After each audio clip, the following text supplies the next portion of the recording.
الحمد لله علي الذات عظيم الصفات سميع السمات كبير الشان جليل القدر رفيع الذكر مطاع الأمر جليل البرهان فخيم الاسم عزيز العلم وسيع الحلم كثير الغفران ونشهد أن لا إله إلا الله وحده لا شريك له ونشهد أن سيدنا وسندنا وحبيبنا وحبيب ربنا وطبيبنا وطبيب قلوبنا ومولانا محمدا عبده ورسوله صلى الله عليه وعلى آله وأصحابه وبارك وسلم تسليما كثيرا الذي أرسله الله تعالى بالحق بشيرا ونذيرا وداعيا إلى الله بإذنه وسراجا منيرا أما بعد فأعوذ بالله من الشيطان الرجيم بسم الله الرحمن الرحيم وما أرسلناك إلا رحمة للعالمين صدق الله مولانا العظيم صدق رسوله النبي الكريم وقال النبي صلى الله عليه وسلم لا يؤمن أحدكم حتى يكون هواه تبعا لما جئت به أو كما قال النبي عليه الصلاة والسلام وقال تعالى في شان حبيبه ومحبوبه مخبرا وآمرا إن الله وملائكته يصلون على النبي يا أيها الذين آمنوا صلوا عليه وسلموا تسليما زبان كل درود إبراهيم پڑھی সকলে اللهم صل على محمد وعلى آل محمد كما صليت على إبراهيم وعلى آل إبراهيم إنك حميد مجيد اللهم بارك على محمد وعلى آل محمد كما باركت على إبراهيم وعلى آل إبراهيم إنك حميد مجيد لا إله إلا الله لا إله إلا الله زبان قول لا إلا الله لا إله لا إله إلا الله لا إله إلا الله لا إله إلا الله لا إله إلا الله لا إله إلا الله لا إله إلا الله محمد رسول الله صلى الله عليه وسلم سبحانك لا علم لنا إلا ما علمتنا إنك أنت العليم الحكيم رب اشرح لي صدري ويسر لي أمري واحلل عقدة من لساني يفقه قولي أستغفر الله ربي من كل ذنب وأتوب إليه لا حول ولا قوة إلا بالله العلي العظيم الحمد لله আল ইখওয়ান ফাউন্ডেশন এর উদ্যোগে আয়োজিত বার্ষিক ওয়াজ মাহফিল ও হালকা জিকিরের আজকের সম্মানিত সভাপতি, উপস্থিত দিন প্রিয় ইসলাম প্রিয় ভাইরা, মঞ্চ উপবিষ্ট উলামা একরাম দ্বীন, আল্লাহ পাক রব্বুল আলামিনের ফজল ও করমে আমরা 2 দিন ব্যাপী মাহফিলের শেষ দিন, শেষ অধিবেশনে আল্লাহ পাক রব্বুল আলামিন আমাদের সকলকে একত্রিত হয়ে বসার তৌফিক দান করেছেন। জবান খুলে সকলে বলি আলহামদুলিল্লাহ। আপনারা দীর্ঘ সময় ধরে বয়ান শুনছিলেন এবং বয়ানের সাথে সাথে আওয়াজ দিয়ে দিয়ে হয়তো আপনারা খুব বেশি ক্লান্ত হয়ে গেছেন। এখন আপনাদের আর আওয়াজ নাই, তাই মনে হচ্ছে আমার কাছে। যদি থাকতো আলহামদুলিল্লাহর আওয়াজে আসমান জমিন কেঁপে উঠত। জবানটা খুলে বলেন আলহামদুলিল্লাহ। ডানে বায়ে সামনে পিছনে একটা মানুষ যেন জবান বন্ধ করে না থাকেন। আবার বলেন আলহামদুলিল্লাহ। এই আওয়াজটা শেষ পর্যন্ত রাখবেন ইনশাআল্লাহ। রাজি আছেন আপনারা? আলসামি লাগতেছে? ক্ষুধা লাগছে আপনাদের? যতক্ষণ আমি থাকবো ততক্ষণ চোখ বন্ধ করে বসে থাকা যাবে, মুখ বন্ধ করে বসে থাকা যাবে। যেহেতু আমি জওয়ান, গতকাল মুরব্বীদের পাল্লা ছিল, আজকে জওয়ানদের পাল্লা। খালেদ সাইফুল্লাহ নবী সাহেব মাদ্দাজুল আলী ছিলেন গতকাল, মুরব্বী মানুষ, মুরব্বীর মতো বয়ান করছেন। আমাকে আপনারা মুরব্বী মনে করারও কোনো যুক্তিকতা নাই। আমি যেহেতু জওয়ান, আমি আপনাদের সবাইকে আমার মতো জওয়ান দেখতে চাই। যদিও আমার নজরে অনেক মুরব্বীদেরকে পড়তেছে। আলহামদুলিল্লাহ, প্রথমেই তো এক মুরব্বী তাকবীর দিয়া মোটামুটি আপনাদেরকে উদ্বুদ্ধ করছে, তাই না? এটা দরকার ছিল জওয়ানের দেওয়া, দিছে হলে বুড়া। তা আজকের বুড়াদেরকে আমি বুড়া বলবো না, এদেরকে আমি জওয়ান বলবো। কারণ এই বুড়ারা যখন জওয়ানদের মতো আওয়াজ দেয় তখন এই বুড়ার মাধ্যমে জওয়ানদের চাইতে বেশি কাজ হয়। আর জওয়ান যখন চুপচাপ বসে থাকে তখন ওই জওয়ান দিয়ে বুড়ার কাজও হয় না। আজকে কি জওয়ান বেশি না মুরব্বী বেশি? মুরব্বীরা বলে মুরব্বী বেশি, জওয়ানরা বলে জওয়ান বেশি। আমি তো একটু আপনাদেরকে এখন পরীক্ষা করতে বাধ্য হচ্ছি, আসলেই বেশি কারা। আমি পরীক্ষা করব কাদের আওয়াজ বেশি হয়, বুঝবো তারা বেশি। আগে মুরব্বীরা, তারপরে পোলাপানেরা। মুরব্বী কারা এটা একটা প্রশ্ন। খালি দাড়ি উঠলেই মুরব্বী তা না। যারা এখানে বিয়ে করেছেন তারা হলো মুরব্বী। কি বলেন? ঠিক আছে নি? এখন আমি দেখি আমার এই বিয়ে করার কাতারে কারা কারা আছেন আমার মতো, একটু হাতটা তোলেন। জবানটা খুলে বলেন না। এতগুলা বিয়ে করছেন আপনারা? মাশাআল্লাহ, স্টেজে আমার সাথে আছে অনেকে।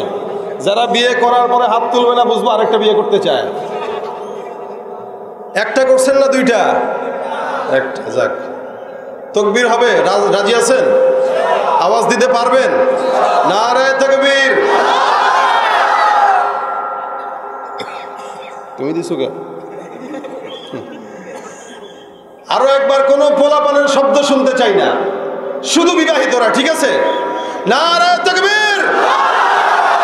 এবার বাকিরা হাত তুলো, বাকিরা হাত তুলো। অবিবাহিত কারা?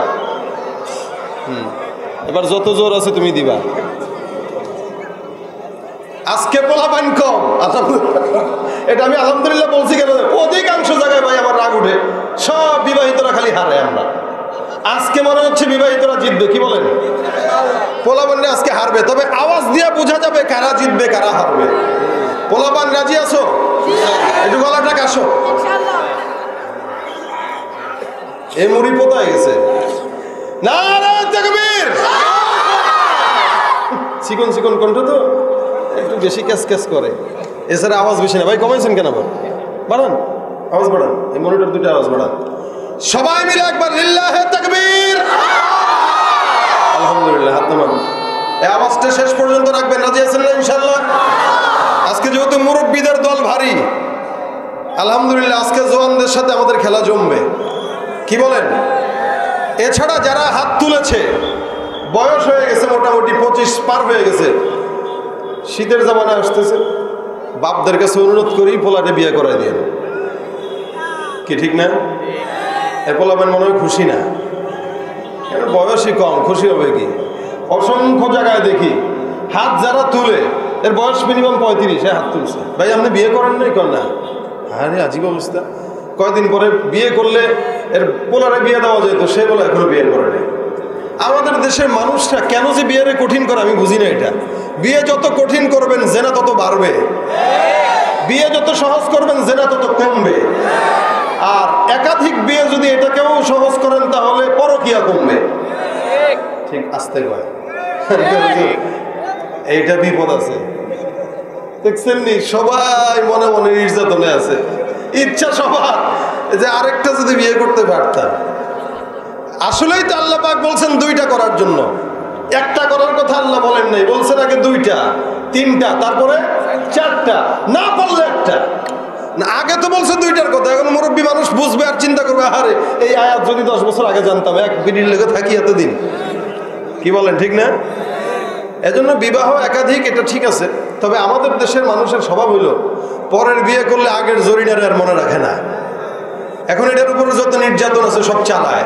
আর মাইয়ারা এত হিংসু, এরা কয় আল্লাহ আমার স্বামীরা জান্নাতে হুরো দিও না। কি বলে না এটা? আল্লাহ হুরো দিও না। আল্লাহ কয় আমি জান্নাতে হুর দিব, না এ বেটা খালি আমার। অথচ আল্লাহ পাক যেটাকে জায়েজ করছে, একটা হচ্ছে আমরা স্বীকার করি, হ্যাঁ এটা ঠিক আছে দরকার, আর এটা হলো না এটা গুনাহ, এটা করা যাবে না, এটা হলো হারাম। এই চিন্তা করাটাই গুনাহ। যাই হোক, এটা এমনি আলোচনা করলাম আর কি। তা আপনারা বিবাহিত অবিবাহিত সবাই মিলে মিশে আজকে তাকবীর হবে ইনশাআল্লাহ। ইনশাআল্লাহ যারা করেন। তেল দেওয়া লাগে কেন এত বেশি? এমনিও গাড়ির তেল কিনতে কিনতে আমাদের অবস্থা বেগতিক। 100 কত 25, আপনাকে 5 টাকা কম রাখে কেন? কি সরকারের সঙ্গে সম্পর্ক ভালো মনে হচ্ছে আপনাদের? আমরা তো 30 টাকা দিয়ে ভরি, আপনারা 25 কেন? 130, 25 এত দাম বাড়ার পরও মাহফিলে এসে যদি আপনাদেরকে তেল দেওয়া লাগে তাহলে মুশকিল আছে। তাহলে মাথায় তেল মারিয়া, ঠিক নেই?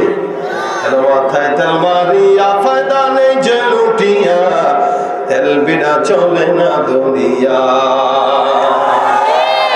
নারিকেল, সরিষা, তিসি, বাদাম, সয়াবিন আর সূর্যমুখী তিলের তেল আর ডিজেল কেরোসিন। খানা কবিরাজি হোমিওপ্যাথি তেল, মাথায় দিলে গরম মাথা হইয়া যায় হিমেল। আবার গন্ধ তেল গিন্নির পরাণ খুশিতে যায় ভরিয়া, তেল বিনা চলে না দুনিয়া, বাইরে তেল বিনা চলে না দুনিয়া। ঠিক না? ডিজেল, পেট্রোল, অকটেন, ফকটেন, কত রকম তেল, তেল লয়া চলতেছে দেশে কত রকম খেল। জাহাজ, গাড়ি, কলকারখানা যাহা কিছু আছে, তেলের জোরেই সকল মানুষ ফুটানি করতেছে। আবার লাইসেন্স, পারমিট, কন্ট্রাক্টরের চাকরি হয় ওই তেল দিয়া, তেল বিনা চলে না দুনিয়া, বাইরে তেল বিনা চলে না দুনিয়া। ঠিক না? তেল কি আরো দেওয়া লাগবে? নেমনে চলবে? চলবে তো শেষ পর্যন্ত? আল্লাহ কবুল করুক, বলেন আমিন। আমি সবাইকে সজাগ চাই। যদি দেখি মাঝখান থেকে কেউ উঠছে, ঠুস করে পয়েন্টটা শেষ করে দিল। কারণ আমার গলা বাঁচাইতে পারলে আরো বাঁচি, আরো 2টা করে আসছি তো গলার অবস্থা খুব বেগতিক। আপনারা যতক্ষণ আছেন, গতকাল আপনাদের মাহফিল ছিল, এত বেশি চিল্লানো লাগে নাই, আজকেও চিল্লান নাই। আমার সঙ্গে যত জোর আছে জোর দিয়ে চিল্লাবেন ইনশাল্লাহ। ইনশাল্লাহ আওয়াজে মনে হচ্ছে ভাত খায় নাই। আর পিছনের যারা আছে সব দায়িত্ব এদেরকে দিয়ে দিছে, সামনেওয়ালাদেরকে। ওরা কয় যান সামনে যান, আপনারা সামনে যান, আমরা আছি পিছনে, আপনারা যা আওয়াজ দেওয়ার দিবেন। কিছু মানুষ আছে আমাদের দেশে, দেখবেন মসজিদে গেলেও সামনে জায়গা খালি আছে, খালি আরেকজনের ঠেলে, প্লিজ। এ সম্মান বুঝায়, এ সম্মান করতেছে আপনারা। আসলে সম্মান না, সে সামনে যেতে আলসামি লাগে, এই কারণে আপনারা ঠেলে। সব জায়গায় যদি বলেন আগে গেলে ভাগে খায় তাহলে সমস্যা। দুনিয়াবি লাইনে যদি আগে যান তাহলে ভাগে খাওয়ার সম্ভাবনা আছে, আর জান্নাতি লাইনে যদি আগে যান তাহলে জান্নাত পাওয়ার সম্ভাবনা আছে। এই জন্য জান্নাতের রাস্তা যেখানে, সেখানে থাকবো পিছিয়ে না আগে। আমরা সাধারণ জাতি না কিন্তু ভাই, আমাদের অনেক দাম। আমরা রাসূল সাল্লাল্লাহু আলাইহি ওয়াসাল্লামের উম্মত। দুনিয়াতে এমন দামি উম্মত আগে কখনো আসে নাই, আসার সম্ভাবনাও নাই। যত নবী রাসূলরা আসছেন, আল্লাহ পাক কোন নবীকে বলেন নাই রাহমাতুল লিল আলামিন। একমাত্র মুহাম্মদুর রাসূলুল্লাহ সাল্লাল্লাহু আলাইহি ওয়াসাল্লাম। বলেন সবাই সাল্লাল্লাহু। রাসূলের নাম শোনার পরে এটা না বলা মানে রাসূলের লানত তার উপরে পড়া। রাসূল সাল্লাল্লাহু আলাইহি ওয়াসাল্লাম বলেন, আমার উম্মতদের দাম আমার কারণে এত বেশি, যতক্ষণ আমার উম্মতরা জান্নাতে না ঢুকবে ততক্ষণ কোন নবীর উম্মত জান্নাতে যেতে পারবে না। কি দামি দেখেন, রাসূলও দামি, আমরাও দামি। আমাদের দাম আমাদের নিজস্ব স্বকীয়তার কারণে নয়, আমাদের দাম আমাদের বিশ্বনবী মুহাম্মদ রাসূলুল্লাহর কারণে। আল্লাহ পাক ওনাকে দয়ার নবী হিসেবে প্রেরণ করেছেন। উনি দয়ার নবী, মায়ার নবী, দয়ার নবী। এই জন্য আল্লাহ পাক বলেন রহমাতুল লিল আলামিন, মানে রহমতের নবী, দয়ার নবী। কারণ আমি আল্লাহ পাক দয়ার আল্লাহ, যার কারণে আমার নবীকেও আমি দয়ার নবী হিসেবে পাঠিয়েছি। মানুষ যে নিজের জন্য যেটা পছন্দ করে, অন্য কাউকে যদি ভালোবাসে তাহলে তার জন্য একই জিনিসই পছন্দ করে। আল্লাহ পাক নিজের জন্য দয়াকে পছন্দ করেন বিধায় মুহাম্মদুর রাসূলুল্লাহর জন্যও দয়া পছন্দ করার কারণে রাসূলের ভিতরেও দয়া ঢুকায় দিয়ে বলছেন দয়ার নবী রহমাতুল্লিল আলামিন। শুধুমাত্র আল্লাহ পাকের দয়ার কারণে। আল্লাহ পাক রব্বুল আলামিনের হাবিব বলেন, আল্লাহর দয়া কতটুকু জানো? আল্লাহ পাক রব্বুল আলামিন দয়া আর মহব্বতকে এত বেশি ভালোবাসেন, যার কারণে হাদিসে রাসূল বলেন লা ইয়ারহামুল্লাহু মান লা ইয়ারহামুন নাস। আল্লাহ পাক তাকে দয়া করে না যে মানুষকে দয়া করে না। সুবহানাল্লাহ। আর মহব্বত, দয়া, প্রেম, এটাকে আল্লাহ পাক যখন সৃষ্টি করেন, রাসূল বলেন এটাকে 100 ভাগে ভাগ করেছেন আল্লাহ পাক রব্বুল আলামিন। কয়শো ভাগ? 100। এই ভালোবাসা, প্রেম, মহব্বত, দয়া, মায়া, এগুলোকে আল্লাহ পাক 100 ভাগে ভাগ করেছেন। এক ভাগটা শুধুমাত্র সারা দুনিয়ার জমিনে ছড়াইলেন।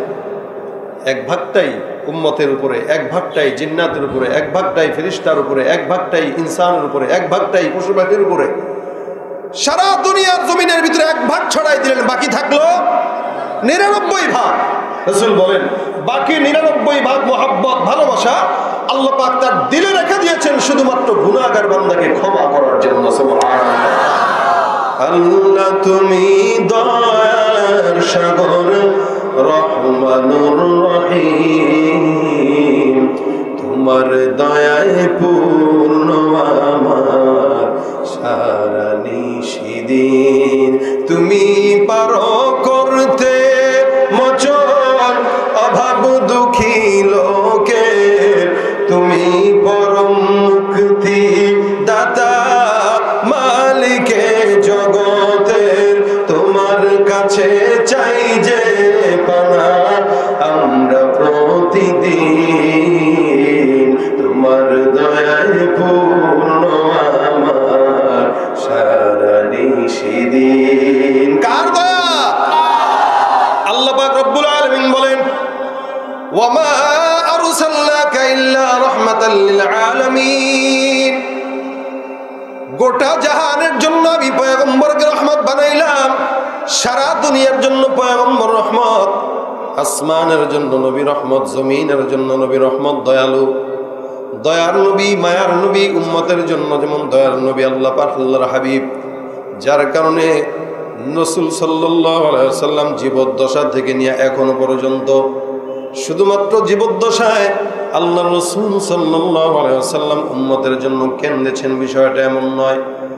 এখনো পর্যন্ত মসজিদে নববীর ওই সবুজ গম্বুজের নিচে আল্লাহর হাবিব তার রওজা মুবারকের ভিতরে এখনো পর্যন্ত উম্মতি উম্মতি বলে সিজদায় পড়ে আছে।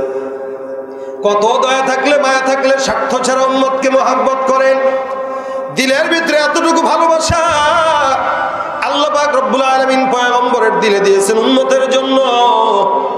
অসংখ্য নবী রাসূলকে দুনিয়ার জমিনে পাঠালেন, তারা উম্মতকে বদদোয়া দিয়েছেন, যখন কষ্ট পাইছেন বদদোয়া দিয়ে দিয়েছেন। কিন্তু মুহাম্মদুর রাসূলুল্লাহ সাল্লাল্লাহু আলাইহি ওয়াসাল্লাম এত কষ্ট পাওয়ার পরেও তায়েফের ময়দানে যখন পয়গম্বর যান, আল্লাহর নবী সাল্লাল্লাহু আলাইহি ওয়াসাল্লাম তায়েফের ময়দানে দ্বীনের দাওয়াত দেয়, কাফের বেঈমানের ছোট ছোট বাচ্চাদেরকে পিছনে পয়গম্বরের পিছনে লাগায় দেয়, হাতের ভিতরে ইটের টুকরা নিয়ে বলে যাও ওই পাগলকে একটু ইটের টুকরা দিয়ে আঘাত করে আসো। আমার নবী সাল্লাল্লাহু আলাইহি ওয়াসাল্লাম আর মনে আসমানের দিকে দিকে তাকায় তাকায় সামনে আগায় যায়, ওদিক দিয়া পিছন দিয়া ছোট ছোট বাচ্চারা আঘাত দেয়, আর পয়গম্বরকে ডাক দিয়া বলে পাগল। আল্লাহ পাক রব্বুল আলামিন এই শব্দগুলোর জবাব দেন। রব্বুল আলামিন দুনিয়া সৃষ্টি করার 50,000 বছর আগে আল্লাহ পাক রব্বুল আলামিন একটা কলম বানান, এতটুকুন কথাকে আল্লাহ পাক রব্বুল আলামিন সত্যতা প্রমাণের জন্য বলেন, আসমান জমিন যখনও সৃষ্টি হয় নাই, দুনিয়া যখন সৃষ্টি হয় নাই, 1 বছর আগে নয়, 2 বছর আগে নয়, 50,000 বছর আগে। কত বছর? আল্লাহ পাক রব্বুল আলামিন বলেন, ইন্না আউওয়ালা মা খালাকাল্লাহুল কলম। সারা দুনিয়া কেমনে চলবে, নিজাম কি হবে, আল্লাহ পাক রব্বুল আলামিন দুনিয়ার নিজামটাকে 50,000 বছর আগে কলম দিয়ে লিখলেন। আপনাদেরকে বলতেছি, এটা কি গল্প মনে হয়? এটা গল্প নয়, যেন বান্দা গল্প মনে না করে, যার কারণে রব্বুল আলামিন কোরআনের ভিতরে একটা সূরা অবতীর্ণ করে দিলেন, যার নাম হলো সূরাতুল কলম। সুবহানাল্লাহ। সূরাতুল কলম রব্বুল আলামিন নাযিল করার পর ডাক দিয়া বলেন, নুন ওয়াল কলমি ওয়া মা ইয়াসতুরুন। কলমের কসম, কলম যা যা লিখলো তার কসম। আমি আল্লাহ পাক রব্বুল আলামিন বললাম, কলম কি লিখলো? আসমান কয়টা হবে, জমিন কয়টা হবে, পাহাড় কয়টা হবে, সমুদ্র কয়টা হবে, জান্নাত কয়টা হবে, জাহান্নাম কয়টা হবে, আজকের মাহফিলে কারা বসবে কারা বসবে না, অর্থাৎ কিয়ামত পর্যন্ত যত কিছু ঘটবে সব কিছু আল্লাহ পাক ওই কলমের মাধ্যমে লিপিবদ্ধ করার পরে আল্লাহ বলেন, কলমের কসম, কলম যা যা লিখেছে তার কসম, অর্থাৎ আসমান আর জমিন সারা দুনিয়ার কসম। সুবহানাল্লাহ। এত কিছুর কসম খাওয়ার পর রব্বুল আলামিন বলেন, মা আনতা বিনিআমাতি রাব্বিকা বিমাজনুন। এ আল্লাহ পাক রব্বুল আলামিন কসম খাওয়ার পর আল্লাহ রাসূল সাল্লাল্লাহু আলাইহি ওয়াসাল্লামকে ডাক দেয়া বলেন, আমি কসম আসমানের খেয়ে বললাম, জমিনের খেয়ে বললাম, সারা দুনিয়ার কসম খেয়ে একটা কথা বললাম, আপনি রাসূল মনে রাখবেন। ইয়াহুদিরা আপনাকে বলে পাগল, নাসারারা আপনাকে বলে পাগল, খ্রিস্টানরা আপনাকে বলে পাগল, মুনাফিকরা আপনারা বলে পাগল। আমি আল্লাহ পাক রব্বুল আলামিন বললাম, না না, আপনি পাগল না, কারণ আমি গোটা দুনিয়ার কসম খেয়ে একটা কথা আপনারা বুঝায় দেই, মা আনতা বিনিআমাতি রাব্বিকা বিমাজনুন। আপনার রবের দয়ার বরকতে আপনি কোনোদিন পাগল হতে পারেন না। সুবহানাল্লাহ। যারা পাগল বলে তারা পাগল, তাদের বাপ দাদা 14 গোষ্ঠী পাগল। আবু জাহেল পাগল, তার বাপ দাদা 14 গোষ্ঠী পাগল। এত চেষ্টা করলো রাসূলের আখলাক মিটা দেওয়ার জন্য, কিন্তু পারে নাই। সারা দুনিয়ার জমিনে একটা বান্দাকে তালাশ করে দেখেন, নাম আবু জাহেল আসেনি? কথা কয় না? দাঁড়ান তো, কেউ আছেন নাকি যে আমার দাদা ছিল আবু জাহেল? হ্যাঁ, সারা দুনিয়ার জমিনে একজনের নাম নাই। কিন্তু আল্লাহু আকবার, কত কুদরত! আবু জাহেলের নামের মানুষ নাই, মাগার মোহাম্মদের নাম মিটা দেওয়ার জন্য চেষ্টা করলো। সারা বিশ্বের ভিতরে মোহাম্মদ নামের লোকের অভাব নাই। আল্লাহ পাক রব্বুল আলামিন বলেন, ওয়া ইন্না লাকা লাআজরুন গায়রা মামনুন ওয়া ইন্নাকা লাআলা খুলুকিন আযীম। আমি আল্লাহ পাক আপনাকে নিরবিচ্ছিন্ন নিয়ামত দান করলাম। এত নিয়ামত অন্য কোন নবীকে দেই নাই। নবী আপনাকে এত নিয়ামত দান করছি, যেই নিয়ামত গুণে শেষ করা যায় না। সবচেয়ে বড় নিয়ামত হলো আল কোরআন। এ মুসলমান নবীর উম্মত, আল্লাহ পাক রব্বুল আলামিনকে আল্লাহ পাক পাগল বলেন না, আল্লাহ পাক বলেন সারা দুনিয়ার জমিনে সবচেয়ে আখলাকওয়ালা মানুষ। ইন্নাকা লাআলা খুলুকিন আযীম। এত খুলুকে আজিম আমি আপনাকে দান করলাম, যে খুলুকে আজিমের ব্যাপারে আম্মা জান আয়েশার কাছে প্রশ্ন করা হয়, কাইফা কানা খুলুকুন নবী সাল্লাল্লাহু আলাইহি ওয়াসাল্লাম। আম্মা জান আয়েশার কাছে সাহাবা একরাম প্রশ্ন করে ডাক দিয়া বলেন, রাসূল সাল্লাল্লাহু আলাইহি ওয়াসাল্লামের চরিত্র কি আমাদেরকে বর্ণনা করে শোনায় দেন। আম্মা জান আয়েশা ডাক দিয়া বলেন, কানা খুলুকুহু আল কোরআন। অর্থাৎ আল্লাহর কোরআন যা, পয়গম্বরের আদর্শই হলো তা। রাসূলের আখলাক যদি কেউ মানে, সে রাসূলের উম্মত। এ মুসলমান নবীর উম্মত, আল্লাহর হাবিব সাল্লাল্লাহু আলাইহি ওয়াসাল্লাম তায়েফের ময়দানে হাঁটে, ছোট্ট ছোট্ট বাচ্চারা বলে পাগল। আমার নবীকে আঘাত দেয়, গালি দেয়, পাথর মারে, মাথা ফাটায়, রক্ত বের হয়। আল্লাহ পাক ডাক দিয়া বলে, জিবরাইল যাও আমার পয়গম্বরের কাছে যায় বলো, 2টা পাহাড়কে একসঙ্গে লাগায় দিয়ে আমি সব বান্দাদেরকে ধ্বংস করে দেব যদি আমার নবী একবার জবান দিয়ে বলে। আল্লাহর নবী সাল্লাল্লাহু আলাইহি ওয়াসাল্লাম ডাক দিয়া বলে, জিবরাইল, আল্লাহর নবী, আমি মুহাম্মদুর রাসূলুল্লাহকে আল্লাহ পাক রহমতের জন্য বানাইছেন, বদদুয়ার জন্য নয়। হাদিসে রাসূল বলেন, আনা নবিয়ুর রাহমা, আমাকে আল্লাহ দুনিয়ার জমিনে রহমতের নবী বানাইছেন। আর এই যারা আমাকে আঘাত দেয় তারা বুঝে না, যারা আমাকে কষ্ট দেয় তারা জানে না। এরা আমাকে কষ্ট দেয়, এরা যদি বুঝতো আমি নবীকে কষ্ট দিত না। আল্লাহ পাক রব্বুল আলামিনকে যায় বলো, আল্লাহ যেই বান্দারা আমাকে কষ্ট দেয় তারা তো বুঝে না, তবে আমার দিলে বিশ্বাস আছে আজকে আমি নবীকে যারা কষ্ট দেয় পাগল বলে, এই সমস্ত বান্দারাই একদিন আমি নবীর জন্য জীবন দিয়ে দিবে। 1400 বছর পার হয়ে গেল, এখনো পর্যন্ত উম্মতটা যারা আছে এখানে একটু জবানটা খুলে বলবেন তো, আল্লাহ পাক রব্বুল আলামিনের হাবিবের জন্য যদি কোনোদিন